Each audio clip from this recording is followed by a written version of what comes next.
يا لغتي عربية حسبي بأنك منطقي وبياني عربية قلبي. Don't kill two birds. I am in English language means I am, I was, I will be. And then at the same time you want to use the same phrase to refer to the name of God. No, If you, let me finish please. If you had two I ams, before Abraham was I am, which is I am Yahweh, then you have a point. But in the Greek, there is only one. In the Hebrew, in Moses, when he talks about this, it's quite clear. There's no like, someone is saying I am this. So when Jesus Christ said, before Abraham was Yahweh, what is he claiming? He's not claiming he's Yahweh. Are you saying this is what English means? If I wrote in my English essay, before Abraham was Yahweh, my teacher would say, that means you are claiming to be Yahweh? The answer really to what you're saying is that in the context of the conversation. They say, your father Abraham rejoiced that he was to see my day. He saw it and was glad. The Jews then said to him, you are not 50 years old, and have you seen Abraham? Truly, Jesus said to him, truly, before Abraham was, I am. Now he's talking about himself. Is he claiming to be God there, the name of God? Yes. No. Before Abraham was. I've just explained to you already. And that was. Well, you misunderstood the context. Could you explain to me? Misunderstood the context. Can you tell me the text first, and then go to the context? Well, explain the text. I've told the context. And they are disputing. They are saying the text first, then the context. The very verse before Abraham was I am. Put the name I am back to its original language, and then tell me what the text means, and then please tell me what the context means. The Jews then said to him, you're giving me the context. I repeat what I've said before already. You are not 50 years old, and have you seen Abraham? Jesus said to them, truly, truly I say to you, before Abraham was, I am. Mm-hmm. So they took up stones to throw at him. But Jesus hid himself and went from the temple. It was because he was claiming to be God. Excuse me. By saying before Abraham was. You're doing the typical explanation that every Christians do. Well, now it's not a typical discussion anymore. Obviously, it's a Muslim critiquing your text. It's quite obviously the meaning of the conversation. This is what he was accused of. Accused of what? Of claiming to be God. Absolutely not. Let me tell you what it means here. And tell me if I'm wrong. Tell me if I'm wrong. Does Abraham believe in the New Testament? Excuse me. Can I tell you what I understand from there? Well, and you tell me if I'm wrong. I've told you, and I've told you you are wrong. I'll tell you why you're wrong, and tell me why I'm wrong. You've already said it, and I'm already contradicting it by pointing out the context was about whether he was claiming to be God or not. Absolutely not. When he said, before Abraham was, I am, they took up thrones to stow at him. I'm astonished. He was claiming to be God. No, I'm astonished by the twisting of the words. He was stoned, and it was why he was finally put to death, was for claiming to be God. Listen, now I'm truly amazed by totally. Can you leave that for a second? Total misrepresentation, twisting, deliberate twisting of the words. This is one of the things that Christians I have seen been doing. Here he was saying, look, Thanks for the insult. You might at least listen to what we're saying. I am going to tell you these ridiculous insults. I'm going to establish my point. Allow me to tell you. You've already said it. No. It was utter nonsense. Excuse me. I'm going to demonstrate what I said. They were saying, you are not even 50 years old. How do you claim that you know Abraham? Yes. He is saying, truly I tell you, before Abraham was I am, meaning what? I was there. That doesn't mean I am claiming to be God. It is simply saying I exist. Excuse me. You're in trouble. Excuse me. Where was he? Excuse me. If you allow me to now there's no teach you something. If you go on talking nonsense, where was he? Listen. Have you read? You answer me a question. When he says, before Abraham was where I am, where was he? I'll tell you in a minute. Where was he? In a second, if you allow me. Well, a second's gone by already. Come on, tell me. When somebody says, you are not even 50 years old, and Abraham lived long time ago, how do you claim that you know him? You've seen him. You've met him. Right? So what is Jesus' answer? Slow down. There's something to learn here. An answer. What? Relax. Relax. Sometimes it takes a lot. But you won't answer the question. Sometimes where was Jesus in his meaning? you will not before learn Abraham? until you are relaxed. So now, excuse me. Ridiculous. Excuse me, please. Well, you're not answering. I am answering. I'm about to, and you are so impatient. Remember the Melchizedek event. Melchizedek was a contemporary of Abraham, without a beginning of days or end of days, without father, without mother, without genealogy. This Melchizedek gave 1/10 to Prophet Abraham. Where was Melchizedek? The same question, I would say, where was Jesus? Same way, Melchizedek, where he was. Melchizedek has no beginning, no end, and he was at the time contemporary as well, as a priest of some kind, with Abraham. Jesus was asked by these Jewish people, how do you say you met Abraham? You're not even 50 years old. They were not asking Jesus Christ, or you claim to be God. That's not where they asked him. There was another place where they asked him, and he responded and refuted them that he was not God. But Christians don't know that, and you think I'm just insulting. Let me finish this verse. Let me finish this. I do think you're Let me finish this. So in the text here in John, it is simply Jesus saying he was in existence. But pre-existence doesn't make someone divine. What you are guilty of, what the Christian clerics like yourself are guilty of this deception that you are making, that Jesus is claiming to be God when the text has nothing to do with someone claiming to be God or defending his divinity. It is simply responding that how can you be knowing or meeting Abraham when you are not even 50 years old and Abraham lived hundreds of years earlier. So you are guilty of misrepresenting John's text. Secondly, this issue about Jesus claiming to be God, there is not a single verse in the entire New Testament Jesus ever said, I am God, or worship me of some kind. Instead, he tells people, I'm going to my God. I'm going to give everything back to God. When all the judgments are over, then everything will be given back to God so that God can be God of all. And he worships God. He says, not according to my will, but your will. Throughout the entire New Testament, he demonstrates that he is a true and sincere and humble worshipper of God. That's what we Muslims say that he was. And we say he called people to God. That's what we Muslims say he was. A messenger, a prophet of God. All right. Well anyway, that is certainly a misinterpretation of the clear meaning of the end of St. John's Gospel. And there are many places where the whole climax of the revelation of Jesus' divinity is clear. None. For There's example, no example. after the resurrection. Where does he say? After the No, where does he claim? After the resurrection, when Thomas says, No, where does he claim? My Lord and my God, and Jesus quite clearly accepts that as the completion of his whole leading of St. Thomas to true faith in him. My Lord and my God. Another misrepresentation. There's no question that that is a declaration by Thomas that is the climax of the whole of the Gospel of John. My Lord. Do you want to hear the Muslim explanation? I've heard the Muslim explanation. And what is it then? And it is not plausible at all. Can you tell me what the explanation is? Well, you tell me what it is. Well, you've heard it. Go ahead. Well, it's all kinds of nonsense, such as? Like trying to take away the divinity claim of Jesus when he says, before Abraham was, I am. No. When Thomas said, my Lord and your Lord, what was the Muslim explanation, or a non-Christian explanation rather? Because it's not Muslims who point out your deliberate misrepresentation of John's Gospel. Well, I'll just repeat what he says then. What does the Muslim say? Or non-Christians claim? If you think this is a misinterpretation, no, excuse me.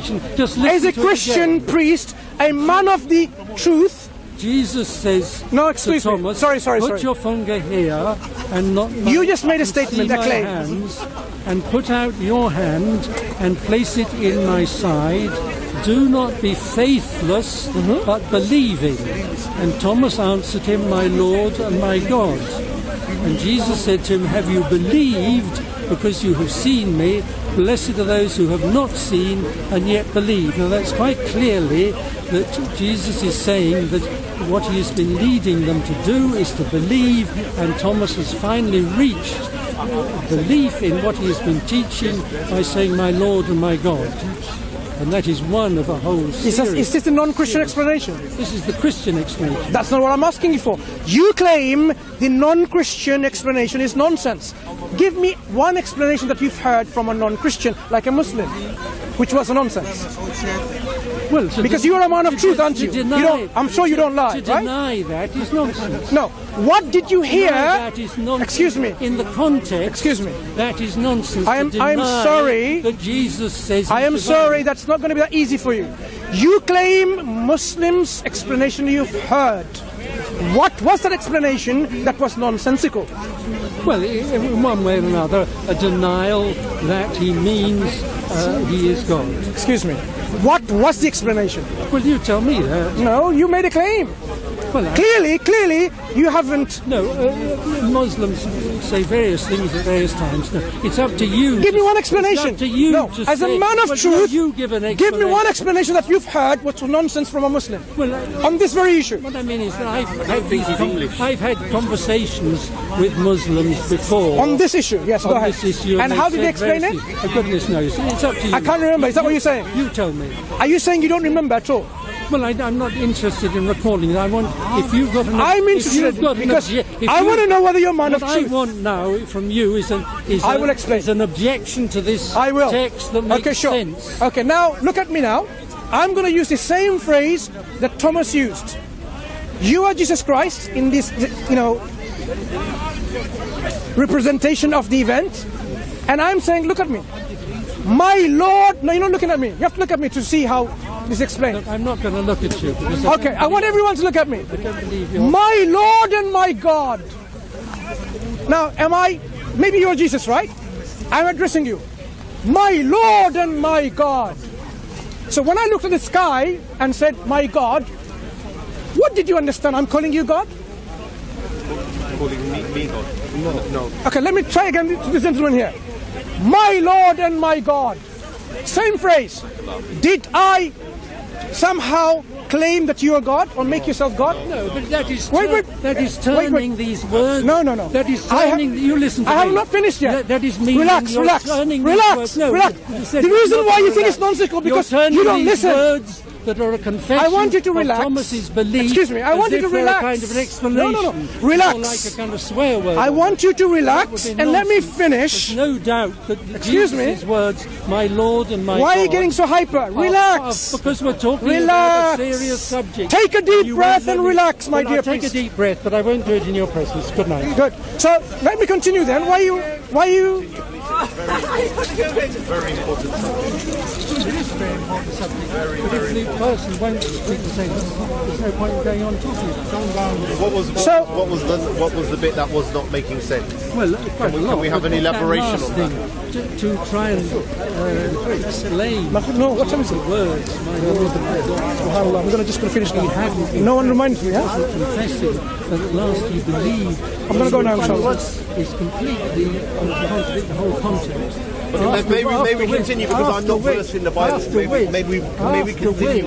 After which, Jesus said, "You have believed because you have seen me. Blessed are those who have not seen and yet have believed."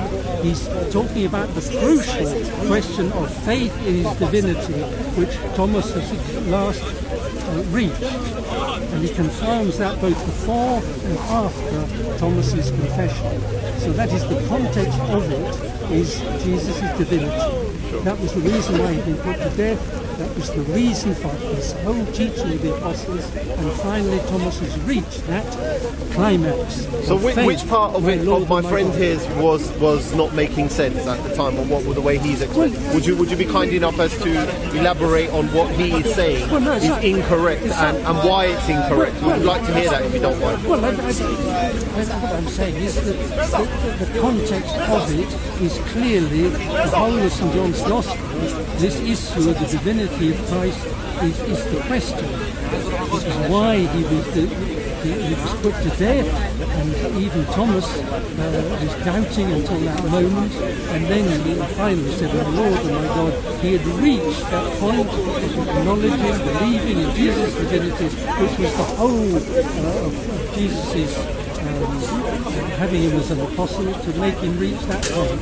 And then he finally said, "You have believed, finally you've reached this point which I've been bringing you to all along." And can you Yes, clarify that is on a this point? typical Christian preaching about the nature of Christ from John's Gospel. If you were to study John's Gospel, Jesus doesn't make a claim that he is something like, as you said.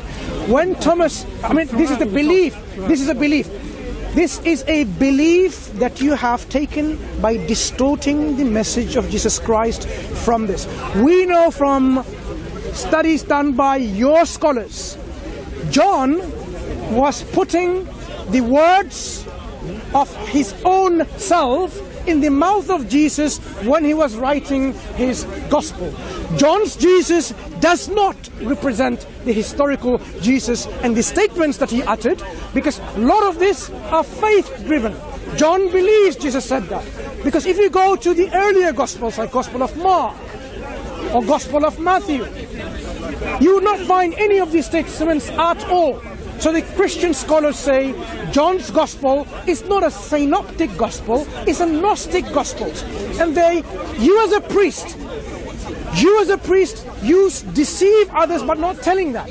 Because you know in your studies, this is the reality from historical studies of, and let me finish, hang on. This is what Christian scholars have come to this consensus, that John's Gospel is not what Jesus was saying historically. All these I am sayings and so on and so forth, you would not find like these statements in the other Gospels. These are projected statements. Can we just say which Christian scholars have said that in order to conservative evangelical? Yeah. Because this is something which is obviously. He knows that as a priest. He should know that.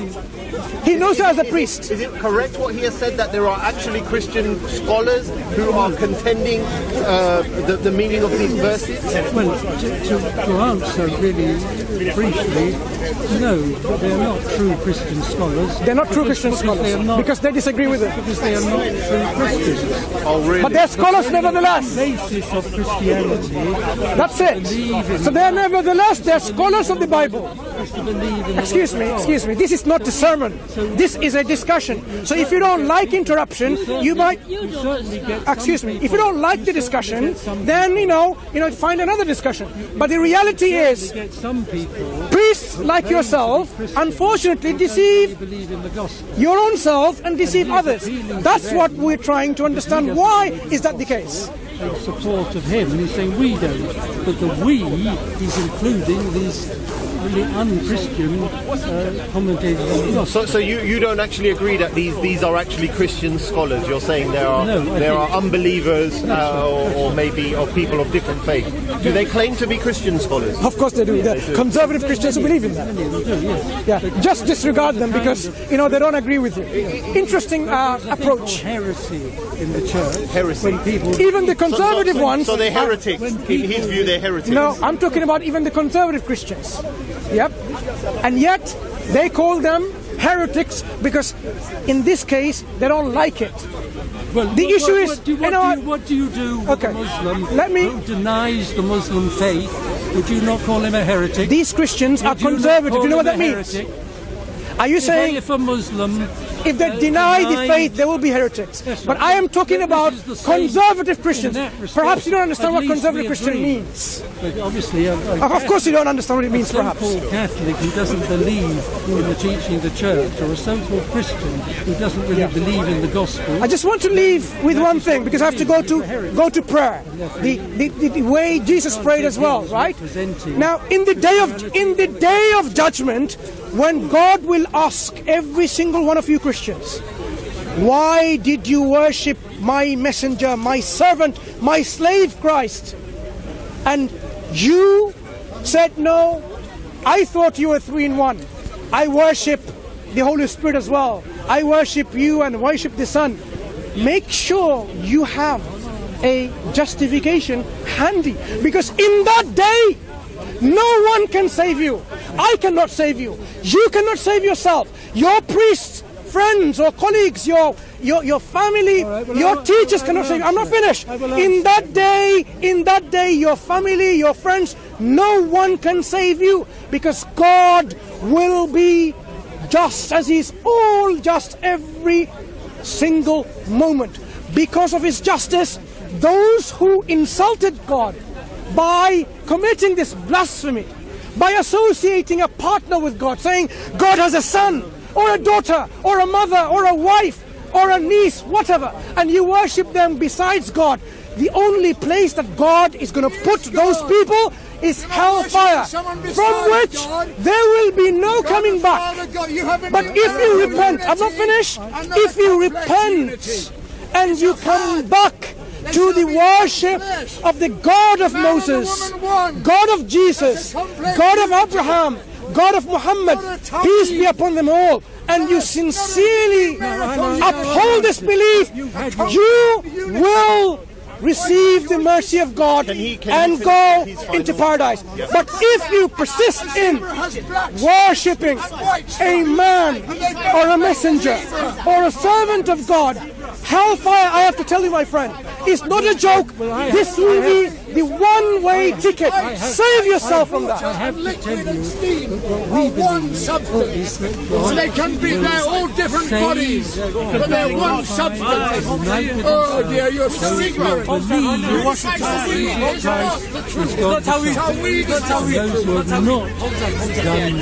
not acknowledged Him, have not put their faith in Him, will be condemned, because that is what salvation depends upon.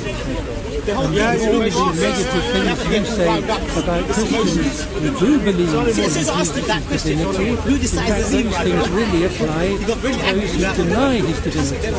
Well, that is the difference between us. Yeah. So in the day of judgment, make sure you have a justification handy. In the day of judgment, you are the ones who will be under the condemnation of God. Okay, who will you see judging? In our faith. Will it be Jesus judging? Who will be judging the day of judgment? Well, yes, Jesus. And where will the Father be? Redundant? Jesus is the judge. Where will the Father be? Redundant? Well, in Jesus' teaching.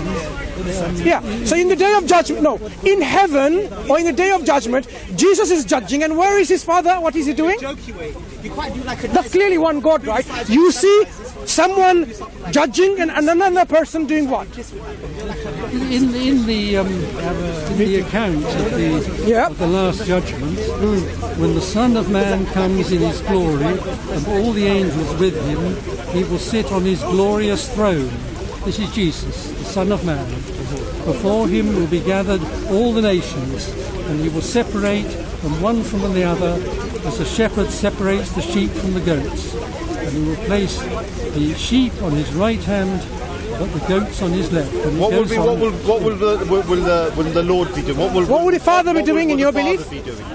Well, the Father and the Son are united, but this judgment is given to the Son. So he will be the judge on that day. And what will the Father be doing then? Well, He is the judge. He's not going to judge. The Father, no, the Son will judge. No, they are united in the judgment. No. Who is judging according to the text? No, but you make a claim of believing. What does the text say? The Gospels. Why do you misrepresent the text all the time? I'm reading out the text. Does it say Father will be judging? It says the Son of Man will sit on His glory. And who will be judging? Well, the Son of Man, but He will doing it on behalf of the Trinity, of course. So He will be judging on behalf of the Trinity. So you have one God. Now let's understand now the crux of this discussion. You have one God who is sitting on the throne, and one God on His right hand side, and one God, the Holy Spirit, where? On His left hand side. Where is the Holy Spirit there? Yeah. The other God, number 3? I'm sorry. One God sitting on the throne. You have the Trinity, yes. No. One God sitting on the throne. Yes. Or half a God or a third God. Well, if you want to be insulting, I'm not insulting. You better go on being insulting. It's a simple question. We believe in two persons and one God. Okay. So the one who is sitting, is he God or one third God? He is the one God in 3 persons. No. The one who is sitting on the throne, is he one third God or one God? he is one God in three persons. So one God sitting on the throne, and one God standing on the right-hand side. And one God, the Holy Spirit, hovering around. So you will see with your Christian eyes, one God. Use insulting language. That's not insulting language, that's the reality. It is insulting language. That's the belief that you are telling us. It's just a bit confusing, so we just wanted some clarification. Since you are the priest, so he's asking quite a valid question there. God. So who is sitting? One God sitting or one person sitting? Sure, I can appreciate that. It may sound Well, a little bit. It's intentionally insulting language. Sure. He's using. But will you be able to clarify it in a more clearer, language to us? Because the question really is, on the day, who is going to be making the judgment? If it is the Son of Man, and you're saying he's on the throne, so then the valid question then arises as to what will the Father be doing, and where will he be? Well, they're united. They're one. So the Father will appear in the form of Jesus. It's one God. Basically, is that Can you right? ask him that again? Yes, they're one God. Yeah, but if there are one God, No, one family of three gods. Clarify that. Not one God, one family of three gods. Jesus is described as the Word. So in this vision that Jesus himself has at the Last Judgment, it fits in with Christians really need to be sincere. There clearly is three gods, but they are one family. I have no problem in calling you one family of three God worshippers. Well, the church has differing opinions, and there are differences amongst as the Catholic faith. Okay, one thing, brother. What my Christian priest friend didn't tell you, after all the judgment Jesus has done, do you know what's going to happen? No. He's going to hand everything back to God, so that God can be God of.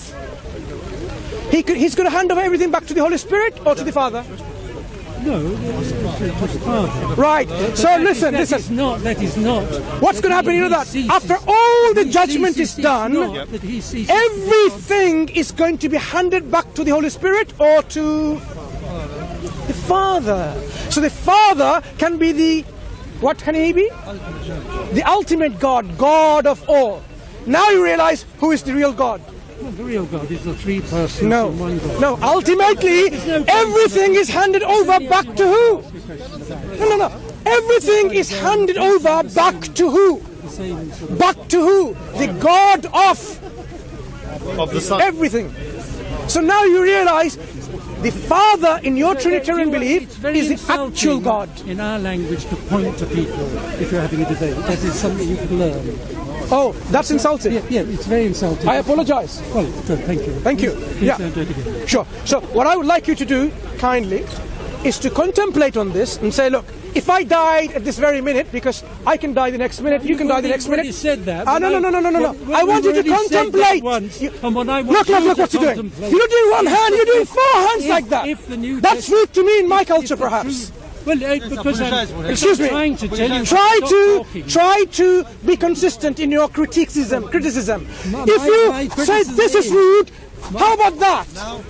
Hold up a hand. And also, that's not holding up. You are doing that. And excuse me, it's on the camera.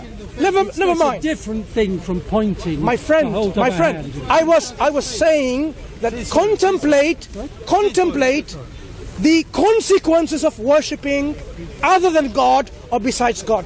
That's why Prophet Muhammad ﷺ explained, whoever among the Jews and the Christians, people of the book, that they have heard Prophet Muhammad ﷺ about him and didn't accept him, do you know where they're going to end up?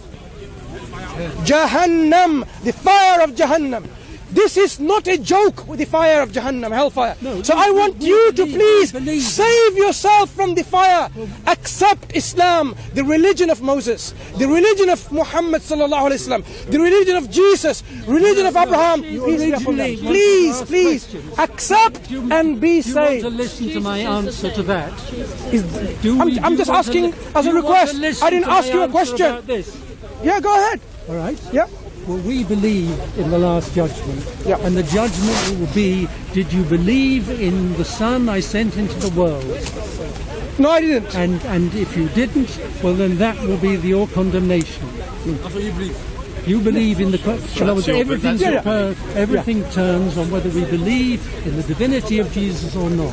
Fine. Sure. And, Okay, let's call it that then. One thing I stand... we can point to in this... I have to go and pray. The whole of the Old Testament leading towards... Okay. We've heard your argument. Okay, Thank you we very have to go to pray, but with no offense whatsoever intended. It was a heated discussion between yourself and myself for a reason, just so that we can really realize what we believe. So I'm going to go now. I'm going to go now. From both sides. But what I want to go, as I'm going, I stand side by side with Prophet Abraham. He didn't believe that God had a son either. So yes, if you condemn me, you condemn Prophet Abraham. Thank you. يا لغتي عربية حسبي بأنك منطقي وبياني عربية قلبي